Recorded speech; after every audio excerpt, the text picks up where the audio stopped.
Hello and welcome to Living the Dream with me, Sam. Today we are joined by another incredible guest. As you can see, is of course David Schaal. Starred in anything from EastEnders, Casualty, but he is of course most notorious for his role in The Office and The In-Betweeners.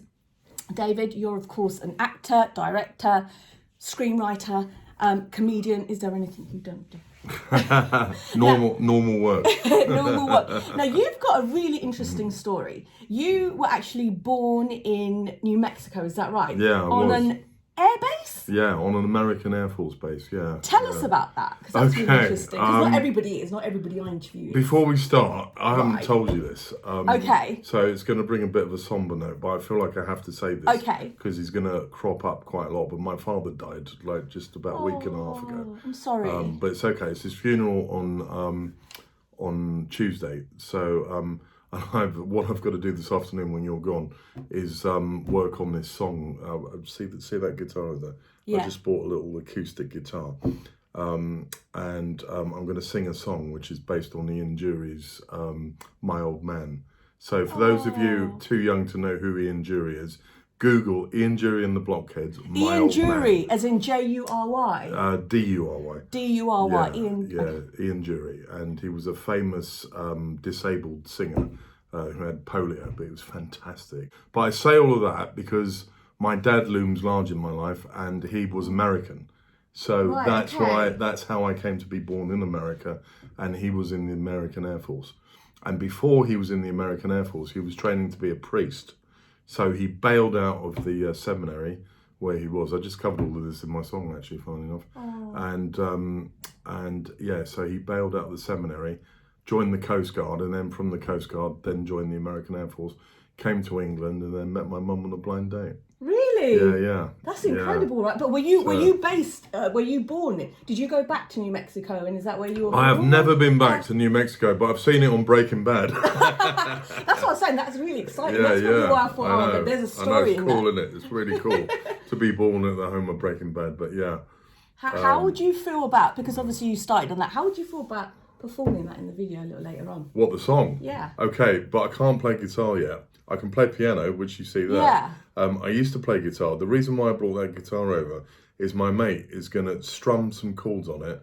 I'm going to record it, and then I'm going to practice over the weekend. And if I feel like I'm good enough, then I will play it to music. But I will very happily sing the song. Yeah, that'd be really nice. Here. So are you gonna perform that at your dad's Yeah. service? They're all going to think I'm nuts because I might do it without music. But it's what's important to you, what it means to you at the end of the day. Yeah, it does. Yeah, it means a lot.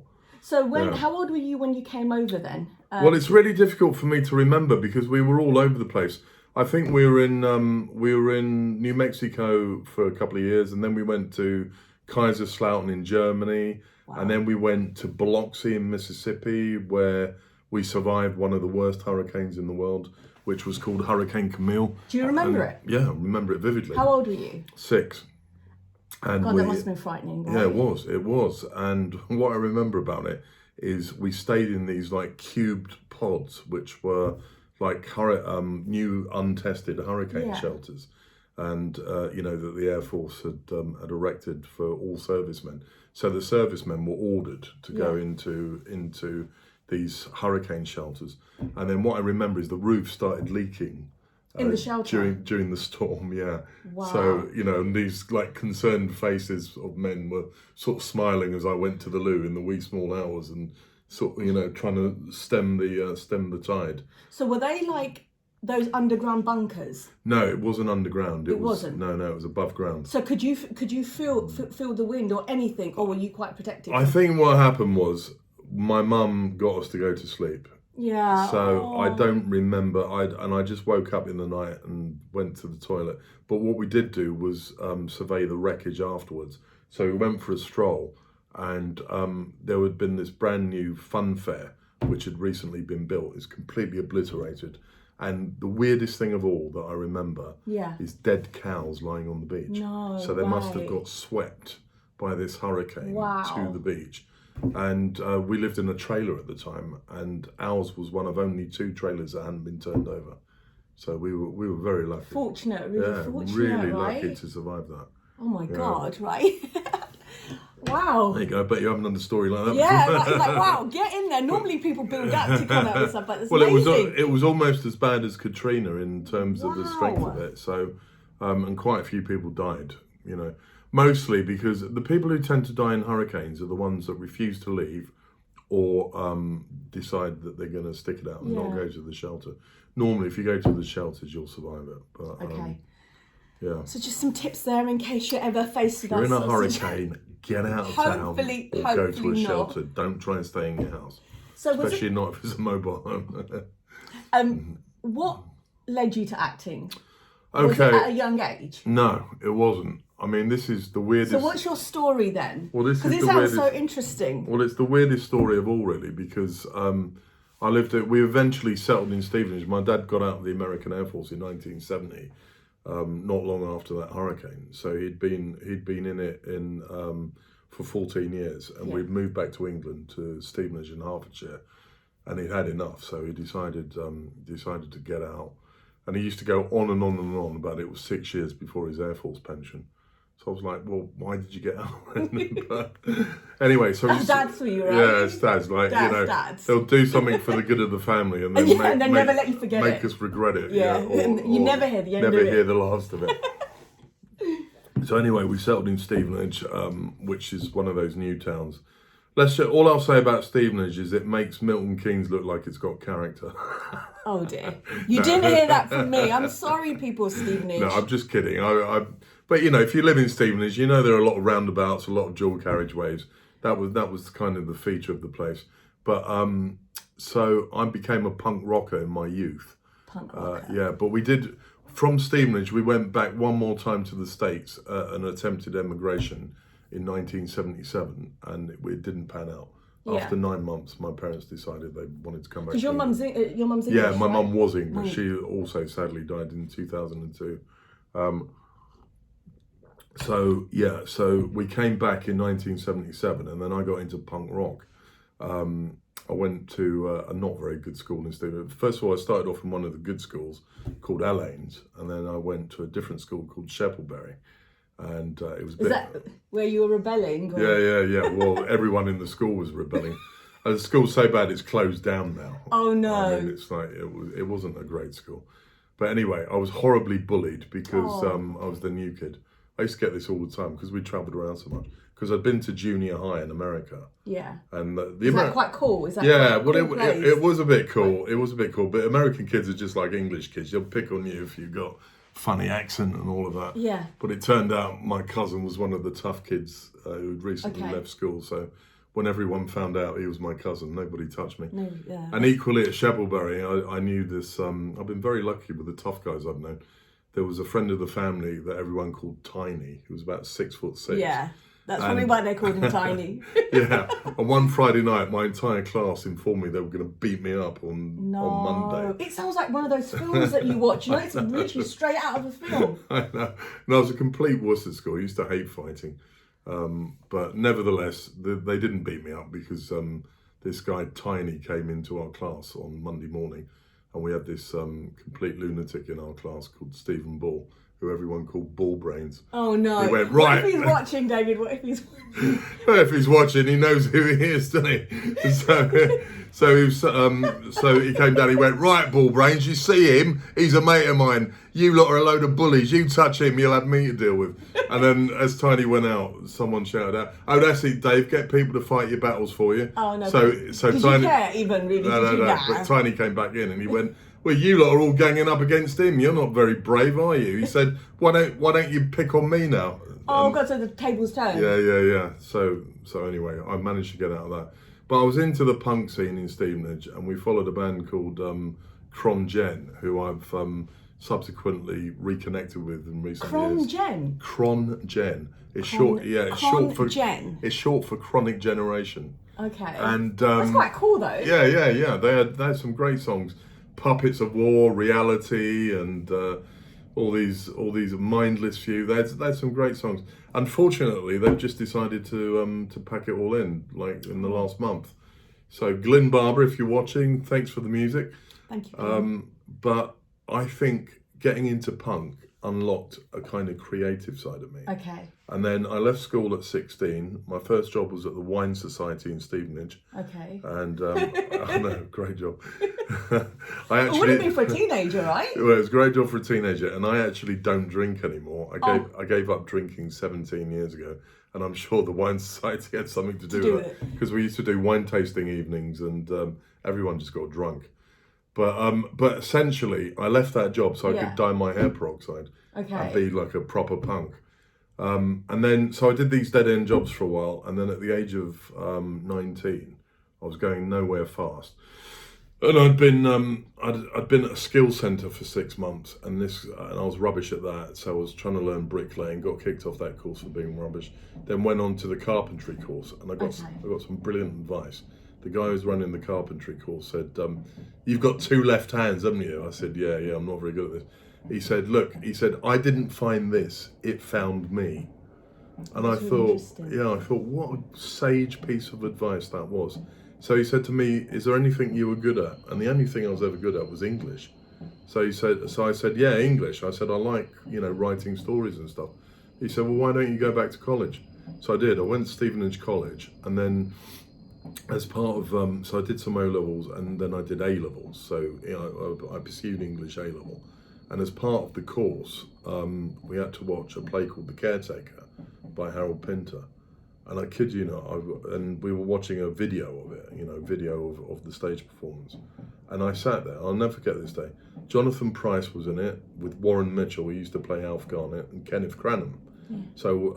So Jonathan Pryce was Mick, Warren Mitchell was Davis, and Kenneth Cranham was Aston. And I sat there and I watched this performance and I went, bang, that's what I want to do. Really? At the age of 19. 19. And there's no history of showbiz in my family. It was almost like, what alcoholics call a moment of enlightenment. Yeah. It was almost like a spiritual awakening. But do you think that is because when you were given that advice about letting something find you, that your mind almost opened up to that? Yeah. Do you think that's what could have been? Yeah, I do think that, absolutely. That it just got something in your head for, now you've got to open yourself up to possibilities, and maybe that's what we need to do, I suppose, as a society and community. If there's something, I don't know, I think, as we were talking before this, that we're dictated by market forces when we choose our career. And, most parents will push you towards a job that pay money, guaranteed income, because they... A pension. Yeah, well, that's practically unheard of these days, isn't it? But most people will go for a job that brings security, because why wouldn't you? Yeah, of course. In a capitalist society, especially if you live in America, the have-nots are not very well treated. They don't have the same welfare system that we used to have in this country. It's not the same anymore, but there is still a welfare system. And I'm actually quite grateful to the welfare system, because when I was a struggling actor in my 20s, I used to be able to sign on, in between jobs. I wouldn't dream of doing it now. Yeah. I always joked that if I ever won an Oscar, I'd thank the British government for funding my acting career for a few years. And then when I started making money, then I bought a flat, which is where we're sitting in now. How easy was it to get into acting? That initial journey through your 20s and... Well, when I had that moment of enlightenment, I went, right, now how do I get into acting? Right. So I asked around, and this kid said to me, what you got to do is audition for RADA. And I said, what's RADA? Yeah. And he said, have you never heard of RADA? And he said, oh, God, if you want to be an actor, you got to... So I looked it up, and it was the Royal Academy of Dramatic Art. And I thought, well, that sounds a bit snobby to me. And and I'd done a couple of... by this point, when I was inquiring about drama school, I'd done a couple of youth theatre productions and a amateur performance. So for the amateur one, we did Habeas Corpus, I think it was, by Alan Bennett, which was quite a funny play. But the one that really, the North Arts Youth Theatre, we did View from the Bridge, and I played Eddie Carboni in View from the Bridge, and I got voted the best actor of that year by the local newspaper writer. She came, Wendy Stevenson, her name is, I still remember.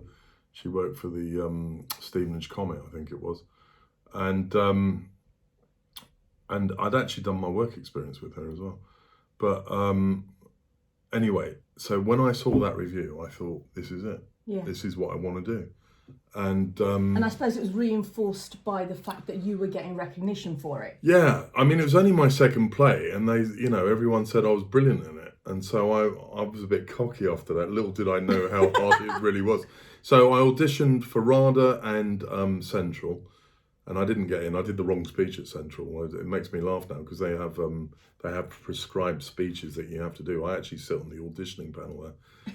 So do you see people like you come in? Yeah, like really. What do you do now, though? Really unprepared. I'm just really kind to them. Some of the people who sit on the panel are a bit tougher than me, but I know what it takes to if you've got no theatrical background. Yeah. But I did one of the plays I did was at the Queen Mother Theatre in Hitchin. It was called Equus, and there was a guy who ran the Queen Mother Theatre called John Gardner. Yeah. And he'd been to a drama school called Rose Bruford, and he was singing the praises of Rose Bruford and said to me, I think you'd fit in really well there. So I did all this research, and it was quite a left-wing college, which I was a rabid lefty back in those days, still am really. And what I loved about Rose Bruford was that it did a degree. Yeah. And at the time, I was still thinking in terms of academia, because I didn't really have any clue what it took to be an actor. So I auditioned at Rose Bruford. I dropped John Gardner's name. Yeah. And the voice coach there, Sally Grace, knew him. And I think that's one of the reasons why she took a shine to me, because I did a speech that John Gardner had written, and he took me through my paces on. And anyway, I got into Rose Bruford, long story short. And I remember crying the day that I heard that I'd gotten in. And I just thought, this is my journey. And then 2 months before I went, one of my brothers died.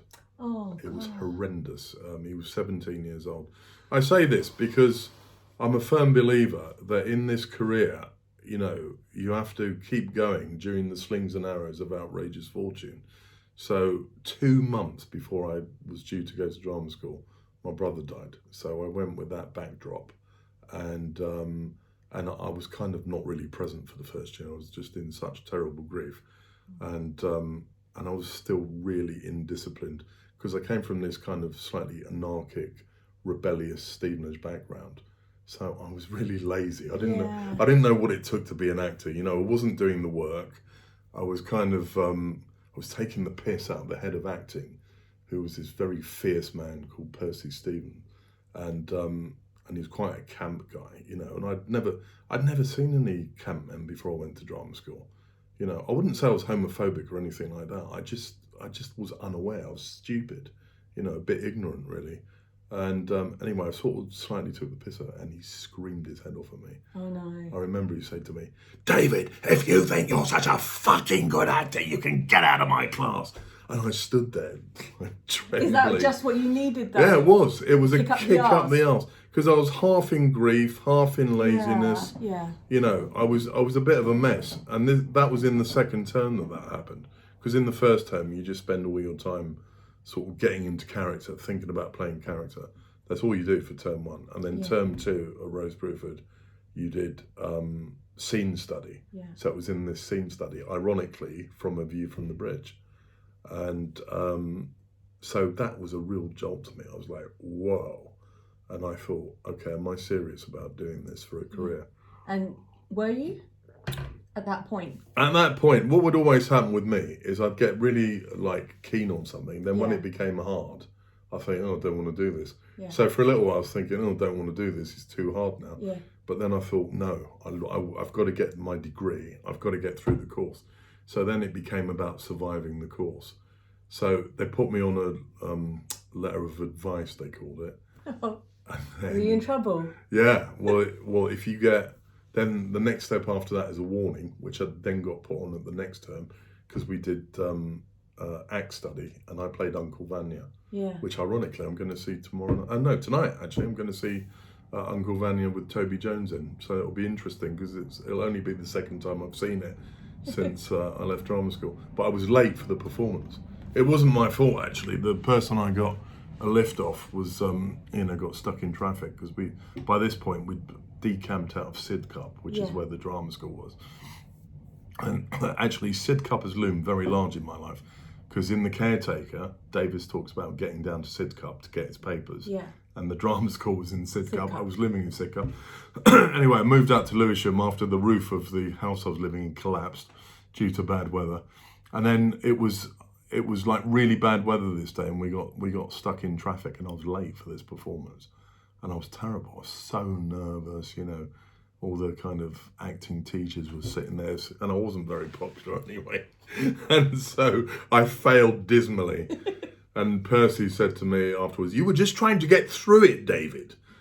So I was like, "Yeah, Percy." I was terrified of him by then. Then I got put on a letter of warning. Oh God. And then in the second year, first term of the second year, we did Brecht, and I did the Caucasian Chalk Circle, and a guy called Michael Crompton came in and directed me, and he was brilliant. He'd been to Rose Bruford, and he saw that I had some ability, so I was really good in this part. So I got taken off my letter of warning, and then we did Accrington Pals the next term. Percy directed me in it. I was really good in that. And so I was his new favourite for a term. And then I buggered it up in the Shakespeare term, which was the third term of the second year, because I took a week off at the beginning of that block to do a film, be an extra in the student film. And the only reason why I did it was because John Hurt was in the film. Yeah. But I got to hang out with John Hurt for a week. That's right. Yeah, it was brilliant. It was really good. And it was on the International Film School film called Macheath. And it was fantastic. I really enjoyed it. Anyway, then I had to go back to drama school and do the Shakespeare block. And I think I might have got warned again. I don't think I was on a... Letters of warning. Yeah. Would it happen? Would people be as forgiving to actors these days? I don't know. I think I was very lucky not... Yeah. I think I was lucky not to get kicked out, because 2 kids were kicked out in the time that I was there. But they must have seen something in you. There must have been, I suppose, a charm or something that they gravitated towards. I don't know about charm. I think they thought I had some minuscule acting ability. I was terrible at singing as well, as you're about to find out later in this podcast. Have you met them recently? Was all these people from? Well, interestingly enough, Percy, who was my tormentor, who actually directed me in the final production in the third year, and I was quite good in that in the end. But he's dead now, sadly. And his claim to fame was he was one of the first gay couples to get married in England. Wow. But I sat on that auditioning panel with him, and we had, because he was sitting on the auditioning panel at Central, and we had such a lovely conversation. Oh. And I thanked him, and he said to me, "I gave you a hard time, didn't I?" I said, yeah, you did. And he said, "Well, it was nothing personal." And I thought, well, it was a little bit. But but you kind of deserved it, maybe a little I bit. said to him, I deserved it because I was indisciplined. And I thanked him for teaching me discipline. Oh. Because now I've never been late for anything. Yeah. I'm always early. My discipline is really good when it comes to, preparation as an actor. I mean, you won't survive in the industry if you don't do that. So he taught me these life skills. And in our year at Rose Bruford, there were a lot of like hardcore feminists. There were a lot of gay people. There were a lot of people from backgrounds that I'd never encountered in, essentially white working class stevenage. Yeah. Having said that, I had quite a few black friends, so I wasn't racist or anything like that. I just was very narrow-minded because of the background that I'd come from, really. Yeah. Even despite the travel around America and stuff, I still felt like I wasn't that aware, really. Yeah. And drama school really opened my mind up. I mean, in recent years, that brings us on nicely to, I suppose, to the next question. In recent years, there has been a lot of change in TV and film. You're looking at sort of post-Weinstein, the issues around diversity, regulation around social media. What are your thoughts, and where do you see the industry going in light? Okay, that's a really good question. To me, the acting industry has always been a sacred safe haven. I've always felt there were a certain set of rules that applied in the acting industry. So someone like Weinstein was a big shock to me. Okay. Because I didn't know that people, talk about naive, I know. But did you ever meet him? No.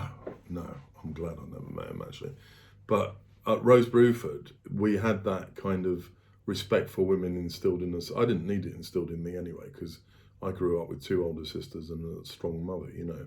I've always had respect for women, and so to me, feminism was a natural fit for my left-wing values. Yeah. And it was a shock, really, to hear, because I used to hear about the casting couch, and I thought, oh, that's in Hollywood. It doesn't really exist in the profession over here. So the casting couch is... Well, what Weinstein was doing, where, Okay. asking women for sexual favours in return for roles, and when they refused, he'd say, look, this is how the business works, in order to justify what is essentially rape, So I was shocked when I heard, in the same way I was shocked when I heard about Spacey, so I think there's a little bit of a naivety about me, because I've never seen anything like that. It's happened over here with Max Stafford Clark as well, at the Royal Court. And I've never really seen actors behaving like that. Yeah. I don't think... Would you have called it out if you'd... Oh, God, yeah. So where do you think, I think obviously, now that we're on the topic, why do you think that it went so horribly? Why were people not speaking up if they were seeing it wrong? Fear, because I think, in Hollywood, it's all about money and power and, getting a career going. All I know is what I've read about it. But I think if I'd have seen something like that, I would like to think I would have tried to do something about it. Yeah. And where do you think, because obviously we've also got issues with regards to diversity and people of colour being given not being given as many opportunities, or, even the recognition for the work that they are doing. In light of all that, where do you think we're heading? Where do you think the industry's heading? Well, I think it's getting a bit healthier. I think, there's now colourblind casting in a lot of plays and TV jobs. So I went to see David Copperfield the other day, and Riz Ahmed is playing David Copperfield in that. And, in period dramas now, you see more people of colour. There's still a lot more room for improvement. Okay, well, I have a theory, okay? Right.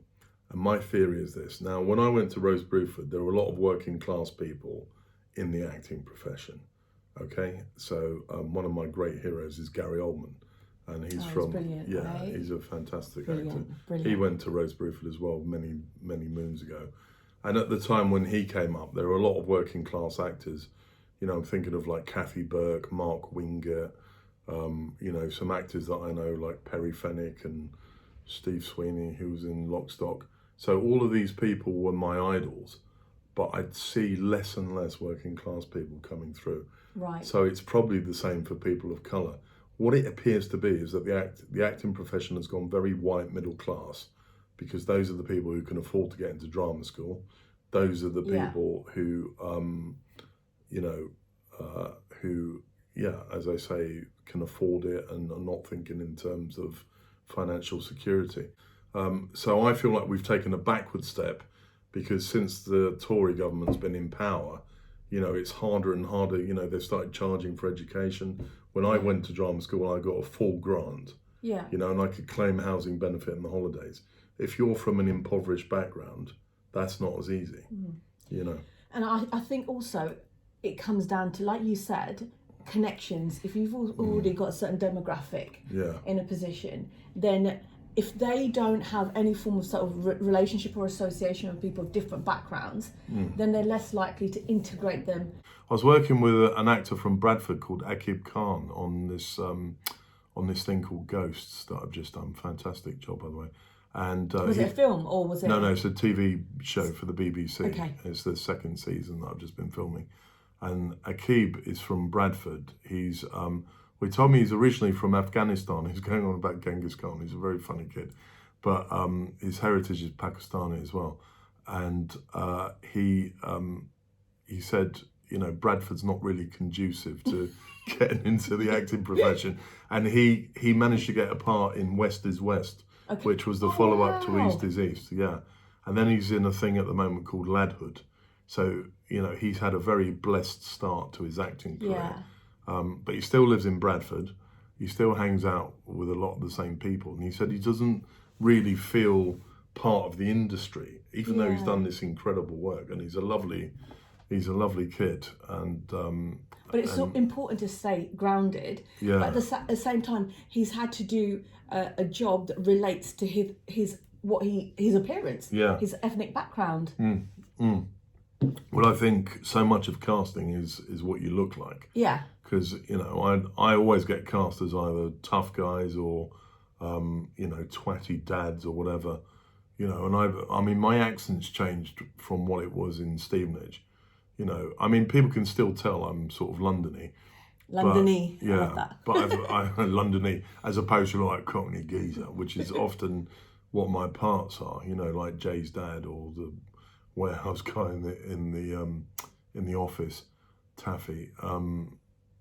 Just because you let some useless tosser blow his beans up your muff. That was my famous line in the office. But bit sexist. But really, I'm a bit more middle classy now. I think by virtue middle classy as opposed to middle class. But the proper, you know, lower middle class. I mean, we're so riddled by class in this society, because it's so much based on your background and your accent. Yeah. So my accent's changed a bit, you know, and I'm educated now, and, you know, and I do a lot of middle classy pursuits like the theatre and. But you're a lefty middle classy, right? Yeah, yeah. I'm what would be described as one of, you know, Jez's champagne socialists, I reckon. Tell me, what have the highlights been for you in terms of your acting career? I thought you meant of this podcast. The highlight's been meeting you. The highlight of my acting career has definitely been the comedy that I've done. I mean, I love doing drama as well, but it seems like I got noticed through doing The Office, which, you know, was such a lucky thing to be in. And then on the back of that, because Ian Morris and Damon Beasley, who wrote The In-Betweeners, are good friends with Ricky Gervais. So I think my character obviously resonated. And then I got to play something quite similar in The In-Betweeners, Jay's dad, Terry Cartwright, who I based on one of my uncles. My Uncle Pete, who laughs all the time. All right, kids, yeah. It's my Uncle Pete. So I sort of did a sort of bastardised version. Did your Uncle Pete know? He's got no idea. One of these days, I'm gonna. Well, if he's watching this, he's gonna know. If he watches this podcast, because he's like, yeah, there you go, son, have some money. You know, everything was funny, and I sort of. And he has no idea. No, and I sort of did that a little bit in The Office.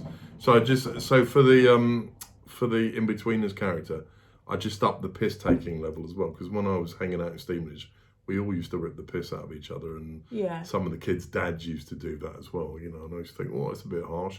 So I based those characters a bit on my uncle and a bit on people that I knew. So it's great to be recognised. Oh, look what we just happened to be sitting behind. So on the 10th anniversary of the In-Betweeners, I won the Best Parent Award. And even though it's a bit of a joke, I'm taking this in the same vein as if I was awarded an Oscar, because it's the only award. What would your speech be, David? What would your speech be? Well, I did make a bit of a silly speech, but... What would you say? No, look, can I hand it back to you? What would you say if I was handing you this Oscar? I'm absolutely stunned.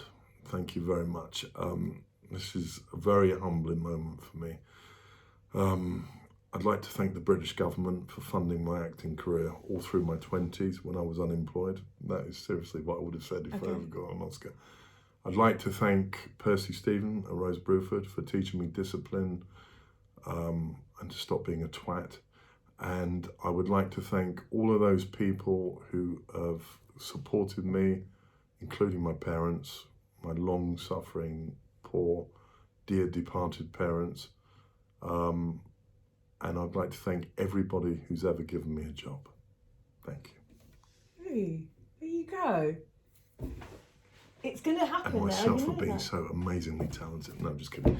It's going to happen, you know, now you've said it. Have we manifested it? Yeah, you have. You've brought it into existence. This is the manifesting room. And you're going to thank me. You're going to say it's all because of her. Oh, thank you if I get an Oscar.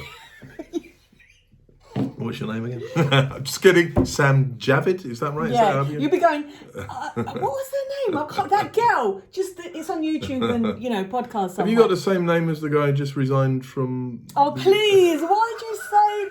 Oh, God. We spell it differently. He has an ID, I have an ED. I'm nothing like him. Good. You're not. Thank you. So they've been your highlights, your career. Yeah, well, I think the office and the in-between. Well, those are the public ones. The ones the jobs that I loved doing was the murder of Stephen Lawrence, which was a fantastic job, and working with Hugh Quashie and Marianne Jean-Baptiste was incredible. And I mean, it's interesting because it's the first time I've worked on, probably the only time I've worked in a cast. Oh no, not the only time, because I also did something in Bradford called the Bollywood Carmen, but the majority of that cast were black people, and it was amazing, and it's. I was thinking back then, I can't remember what year we did that, in the 90s. I was thinking, wow, this profession is becoming more diverse, more aware, but it was a false dawn. It was just the subject matter. But it was such a great gig because Paul Greengrass directed it, who's gone on to do the Bourne movies. Yeah, and I love the Bourne movies. Yeah, aren't they great? They're so fab. And he's got this way of doing it, which is all natural lighting, handheld, very naturalistic acting, and that's sort of the style that I like. I mean, I can do the more heightened stuff like I do with Jay's dad, but The Office was more low-key, kind of just, more naturalism, and that's the sort of style of acting I really enjoy doing. And he just would give you little tips about, little character tips. So when I knocked on the door, and we were horrible, we were playing the family liaison officers who virtually accused Stephen Lawrence of being in a gang, which he wasn't at all. So when Hugh Quashie's character playing Neville Lawrence opened the door, Paul went, "Can you just do a little bow?" So I went like that. And it was great because it was this sort of awkward, respectful gesture. Yeah. And then what we said later in the film was disrespectful, saying, "Look, here's the gloves that Stephen had." And he said, "Yeah." And we were saying, "Well, did he used to wear those if he went out burgling?" And he was going, "He wasn't in a gang, he wasn't up to no good." So it was such a great film. And I've never had so many messages after I've been in something going, "That was incredible." People were crying because it was such a potent film. Did you ever meet his mum or get any sort of direction from her? No, I didn't. And because I was playing a policeman. But I think Marianne Jean-Baptiste did, and I'm not sure if they made visits to the set. I think Doreen did. I mean, when I walked in that flat as the family liaison officer, Marianne Jean-Baptiste had been crying in character, and it was like you were walking into the wrong thing. I still get chills down my spine thinking about that because it was such fantastic acting. I learned a lot from doing that job about really, investing in the character and going for it. So that's one of my favourites. I've done a lot of other great things, like in Canada I did a series called Frontier, and I got to work with Ellen Armstrong, and then I did something else called The Strain, and I got to work with David Bradley. Yeah. So I get cast in all these American gigs, go to America and Canada, and they're all English actors. Yeah. Like the great English actors. I've had a bit of a barren spell on TV, but now I'm coming back again. So as we speak, I've just done Ghosts, and I'm about to do Britannia. So I can't really complain about not working. That's the party line. You should have heard me over the last 2 years. Do you have... What have been the hardest times in the journey? Oh, for sure being unemployed. And I've had a really tough year. My brother-in-law died in the summer. My father's just died. And I've also just got divorced. Or split up from my wife. So it's tough. But, life goes on. And if there's one thing... again, dear old Percy Stephen, my acting coach, he said... you should be in this school because you want to be here. And he said, if you don't have that thing, sorry, not you want to be here, you need to be here. You should have a need to be here. And he said, I came to work when my mother died. And we were all like, Jesus, you're nuts. But when my father died that evening, I went on stage. And to be fair, I was doing a play at the Tristan Bates Theatre called Time, and Michael Head, who wrote the play and invested money in it, said, "Look, we'll pull the performance tonight." And I'd been to see. I got a phone call from my sister at 5 a.m. saying that my dad had died. So I went to the hospital, saw him there, and then after a few hours, being around his house, it was about 2 o'clock, and they said, "Look, we're going to the cinema tonight because we've had, a year of nursing him with this really bad cancer." And they said, "You might as well go and do the play if you feel like you can get through it." So I went on stage. Do you think it helped you? Yeah. Work has always helped me through grief. I've had a lot of grief in the past. In fact, I told you that I went to drama school 2 months after my brother died. If I'd have been sitting around doing nothing, it would have been even worse. So I do feel that work has helped me through so many bad times. My mother died in 2002, and not long after that I was working. And, it's life, isn't it? Death is a fact of life. And, people have tragedies, people have, breakups. It's just how it is. And I say the show must go on. A friend of mine, Steve, said to me, "I haven't always subscribed to that maxim, I think it depends." But I think with the play Time, because Michael and some other cast members had invested money into it, I didn't want to let them down. And I was a bit shaky for the first 5 minutes, but Steve was in the audience that night and another friend of mine. And, I managed to turn in a decent performance and they didn't lose money, and it helped, because it's, being in the theatre is like being part of a family. You're in a community. And when it's good, I've had some bad times in certain casts, but when it's good, and we were all friends in this last cast, it's really good. And then I went straight on to Ghosts, and people knew what happened. And, dear old Jim Howick said to me, "If you need anything." And what some of the actors would do was they heard about it and they'd very privately, say to me in a private moment, "Sorry to hear about your dad." And then it was great, and I got on with it. But I think I've become very robust. So what your original question was, what are the best times? I think just working. I'm always happiest when I'm working, and I think it's the thing that's given me the most pleasure in life. I think even when I was at Rose Bruford and didn't know anything about the acting profession, the one thing I always knew was I want to do it.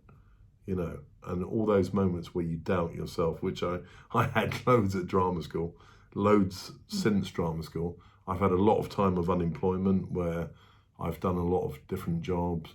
How have you got through those times though? Just doing tons of other work outside of acting. So even if you didn't get acting jobs, whatever you did, as long as you were working, yeah, then it kept your mind occupied, and that helped you through it. This is the only thing that I have an investment in this flat. I have a mortgage which keeps ticking away every year. I'm not in a great financial position now, and I worked in America when I went over there, but I kept going back for pilot seasons for about 5 or 6 years. And I've got myself quite a few £1,000 in debt, for a tax bill that I've got to pay. But I don't care, because money's never been my god. And I know, as long as I manage to pay the mortgage and do a deal with the tax, I'll get through, And even now, I'm still thinking, this could be the year where I get that regular part in the series. Well, you never know. Well, I've been a bit unlucky. Somebody might watch this, though. Luck comes and goes, right? Well, this could be it. I've been a little bit, while I've been lucky with the comedy stuff I've done, I've also been a little bit unlucky that I haven't. I did this pilot year before last called, what was it called? We the Jury, that James Acaster wrote. And it had some fantastic people in it. Diane Morgan, Sophie Thompson was in it. What's his name? Ken Collard was in it. Some fantastic actors. And we were all certain it was going to go to series, and it didn't. And I've heard that they've just sold it to CBS. Oh. So it didn't go over here, and it might end up being a massive hit in America. Yeah. So it's a little bit unlucky, really, because that could have sustained me for some years. Yeah. That brings me on nicely to the next bit. What is it? If there was an ideal series or film that you'd like to work on, What would it be? Well, this is your plug moment. Sopranos, Breaking Bad. Yeah, Breaking Bad. I met the casting director for Breaking Bad when I was in when I was in LA a couple of years ago, and I was trying to. Her name's Sharon Bialy. She was lovely, and then I auditioned for something for her, and I was foolishly doing a play during pilot season in LA. Yeah. And so I didn't learn the script properly. So I didn't do myself justice on that one. But I mean, I easily get seduced by the roles that I'm given. Yeah. So if you read something and then, you get the part, you immediately fall in love with what you're doing. Well, at least I do. Yeah. Because I go, my creative imagination starts firing and I go, oh God, this is going to be fantastic. So I'm always really enthusiastic about the work that I get. And I always think, oh, this could be the next big thing. But even if it's not, I kind of just enjoy doing it. I thought Frontier was going to be, for me, the start of a huge career in America. But unfortunately, it's not happened yet. But there's still time. And I did 4 episodes of that. So that was pretty good. So even though I'm in a bit of debt at the moment, this year started off well. I've done a play, 2 TV jobs. And I've got a business down in Brighton, which my business partner, Becky, kind of runs, and then I turn up and do the work. I've done, a year ago, or maybe 2 years ago, I can't remember now, but I was sitting in a telephone sales office. I was so broke that I went and did telesales. Yeah. And everyone was recognising me off the TV. Was that hard? It was hard, and it was... I know actors and creatives do, jobs around sales, whatever it is, but when you're, I suppose, more established, was that particularly hard? It was particularly hard, because I've done those all through my career before I was kind of noticed. And then, from the time that I did The Office, I've had this business anyway, and we were getting quite a lot of work. And then the work's kind of petered out a little bit, and it wasn't enough to get me out of debt when I did work. So when I did this telesales, it was an exercise in humiliation. Was it on the phone or door to door? No, it was on the phone. And did they recognise you? Everyone in the office did, yeah. So, Do the people on the phone recognise you? No. It's just people in the office. Yeah, because we were calling Europe for a lot of this stuff anyway. And what did they say? I'd be really excited if I saw you. I'd be like, well, you're your best friend. Well, yeah, some of them were lovely. Others, there was a really strange guy who sort of took umbrage at me and was a bit threatening, which was a bit weird. And the guy who ran the office kept on his case a bit and said, "Stop trying to control the environment." I mean, it was the weirdest thing. I'm going to write a TV series about that telesales gig, because it was just bizarre. But I did what I had to do, and I have like these people who work in phone shops who are famous from EastEnders and being shamed because they have to do those jobs. Yeah. Fuck those people shaming them, because absolutely. We have to. We live in a capitalist society, which I would rather not live in. I'd rather live in a socialist society, but where art is valued and isn't just about earning money. Yeah. And you earn, you do an honest job, and you should be proud of yourself at the end of the day. I'm very proud of myself. Yeah, exactly. I'm proud I've managed to survive, especially in the last, year. It's been so difficult. Maybe they were just jealous of you, David. Maybe that's what you just got to tell yourself. They're just so jealous of me. Well, in that telesales office. Well, I don't think... If you're watching, it goes beyond, I hope you were nice to David. I think one of the guys, it goes beyond jealousy into personality disorder, but that's a whole different ballgame. But the great thing about being an actor is 99% of the time people are happy to see you, and they say things to me like, "You were part of my childhood." Yeah. I mean, that is such a compliment, and people always stop for selfies. I mean, it's getting a bit less now. But I'll make sure we get one by the end of the day. Yeah, we'll do something. We'll do. And I've never ever refused a request for that. I remember once I was approached when I was with my ex-wife at Wagamama's, and she was always really tolerant, but that was the one time she said, "Not while we're eating." Did they come up to you while you were eating? Yeah. Or I think in this case, the guy was doing a play and wanted to give me a flyer for the play that he was doing. Oh, bless him. He just probably thought, you know what, it's now or never. I may never see him again. He did. And my wife's going, she might bring, she's very polite.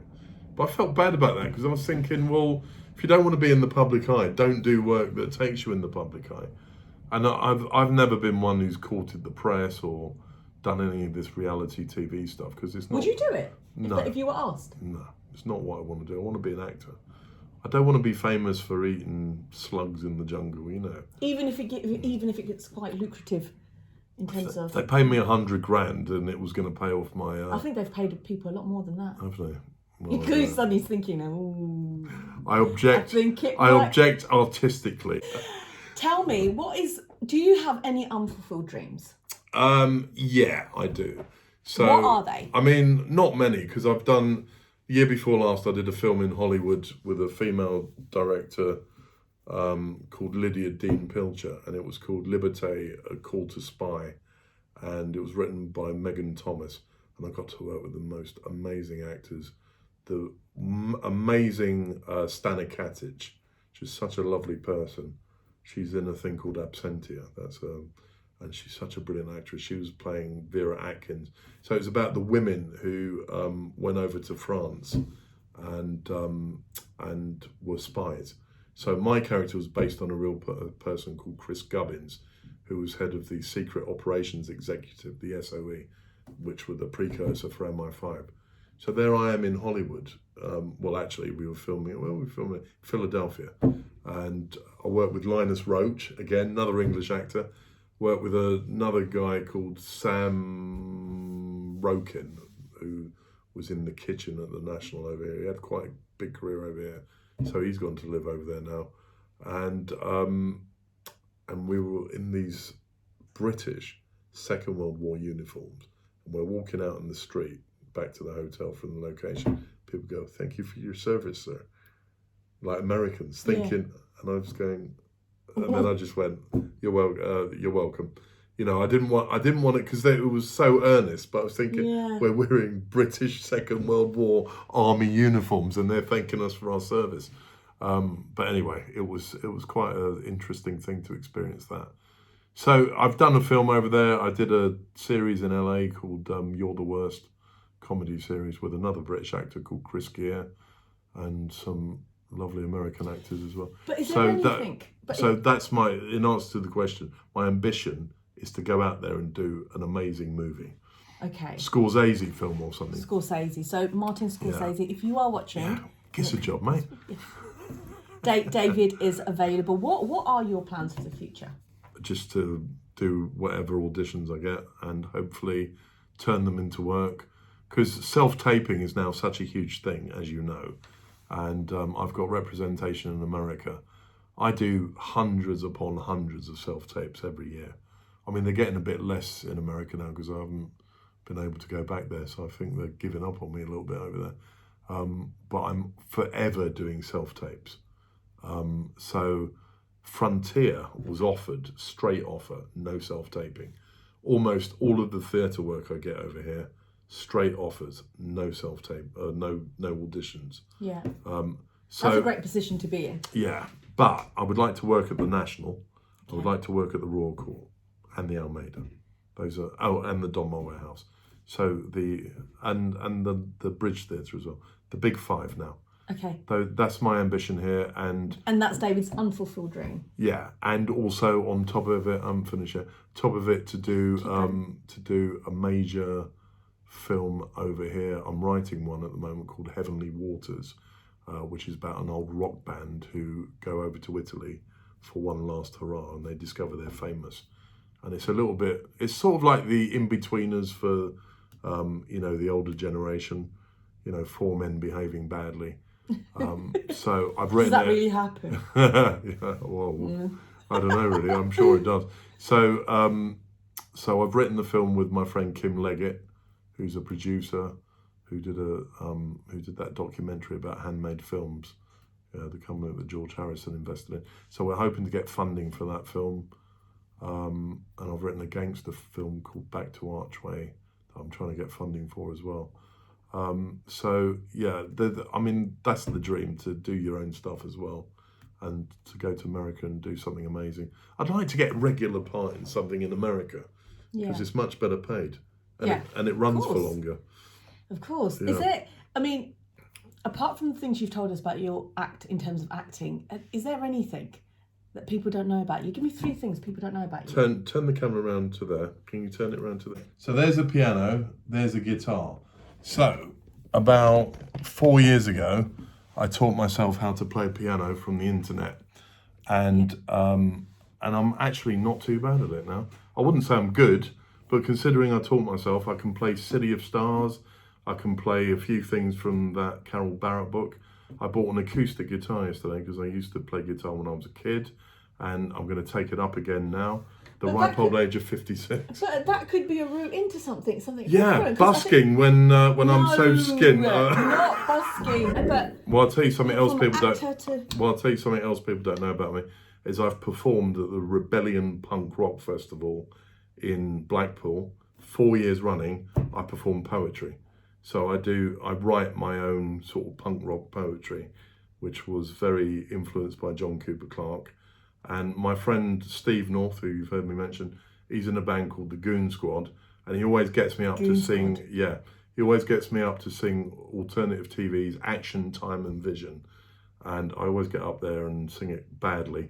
And then sometimes I get up and do White Riot by The Clash, and the other one I've done is New Rose with them. So I've still got my punk credentials are still there, you know, but I'm improving my musicality by playing the piano and getting it. So I think a lot of actors are frustrated musicians actually, and I'm certainly one of those. Get out guitar. Yeah. Times are hard. Get the guitar out. Yeah, I was a lazy git when I was younger. Yeah. So if I had, I'm just thinking about what you said. When times are hard, get the guitar. That's like the scene from The Office, isn't it? After the training day. At the end, Ricky just looks at Gareth and goes, "Go get the guitar." Go get the guitar. So this is what you're going to perform at the service. My dad's eulogy. Yeah. When is that? That is on March the 3rd. So this is called My Old Man, and it's based on the Ian Jury song of the same name. So it goes like this. Dad was born in New York City, moved to the West Coast as a kid. His mum Irene was quite religious. It pervaded all she did. Dad had God in his psyche, went to seminary in his teens, decided God was not his calling, the US Air Force was his dream, the US Air Force was his dream, my old man. He was based here at Ruislip, met my mum on the telephone, had a blind date in Piccadilly, he was late, she was on her own, he had a crew cut and horn-rimmed glasses, they were young and full of hope. They got married very early and had 5 kids to cope. And had 5 kids and had to cope, My old man lived in a trailer in Biloxi. Then came Camille the hurricane. Dad was strong and full of moxie, kept us safe and self-contained. We walked along the seafront. We were shocked and shorn of speech. The funfair was obliterated. We saw dead cows on the beach. We saw dead cows on the beach. My old man used to take me fishing, caught a cold on the Norfolk Broads, did slightly better up at Thamesford, we weren't winning no awards. Then we moved to California, where the fishing stock was rammed. A massive carp pulled his rod in, he lost his rod in Anderson Dam, he lost his rod in Anderson Dam, my old man. We all settled down in Stevenage, where I'd gotten into punk. He hated my hair was yellow, said the Clash and Gen X were junk. But he took us to the football, even though it wasn't glam. Freezing cold in the West End, froze our buns off at West Ham. Froze our buns off at West Ham. My old man used to teach us Latin. Gaudeum Massigitur Dad. Post Secundum Juventutum. My pronunciation ain't that bad. You would always read us stories. Dr. Zeus was my favourite one. Hope you know that you're my hero. All the best, Dad, from your son. All the best, Dad, from your son. My old man. I love that. It's good, isn't it? It's my tribute to my dad. That's really amazing. I think it's amazing. Well, thank you. No, it's really... I feel quite moved now. Oh, good. Before we go, is there any advice you'd like to give other actors, up-and-coming actors? Well, before we spoke, we said this is about following your dream, this podcast. So I've always followed my dream. I've had to diversify, which at times has caused me, what should we say? I've been conflicted by, let's say that. So back in the 90s, I went and did a PGCE at Central, so I did 1 year teaching certificate. I've only ever used it once. I did 1 day of supply teaching in a school at Highbury Grove, and that was enough. And never ever did supply teaching again. And diversifying is fine, but if you really want to be an actor, you just got to find a way of doing it. I mean, I'm very much in favour of getting trained. There are a lot of actors who haven't been trained, but I just feel like you get to where you need to be quicker if you go training, and try and get into, you know, one of the top drama schools. And the other most important thing is who your agent is. You need a good agent. You know, they are the gatekeepers to success. But John Colclough, who used to run Spotlight, said agents are like cars. You know, so you start off on a Skoda, move your way up to a Golf, then, you know, before you know it, you got a Rolls Royce. Okay. So that's it. You know, it's a marathon, not a sprint. So keep at it. Don't lose the will to do it. And if you're going into acting to be rich or famous, I would think that's not a good reason for going into it. No. You've got to love doing the work. You know, go into acting because you want to be an actor, because you, as Percy Stephen would say, because you have a need to do it, a need to create characters. You know, it's the same as being a painter or a musician or, you know, or a writer. You have to have a need to do it, I think. Thank you, David. Thank you so much for your pleasure. time today. Hope you've enjoyed it. It's been fantastic. Thank I've loved you. it. I mean, what better thing for an actor than to spend, you know, an hour and a half talking about themselves? Shall I show you my voice warm up? Me. No, I'm just kidding. I'm not really that selfish. Thank you so much for watching today and listening on the podcast. If you've enjoyed the video, do subscribe to get notification of more videos. Also, in the description box, there is a link and you can sign up and you'll get monthly updates from me and a write-up of these incredible interviews. Please feel free to also comment below.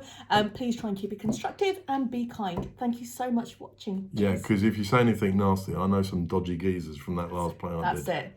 You've been warned. Thank you. Thanks a lot.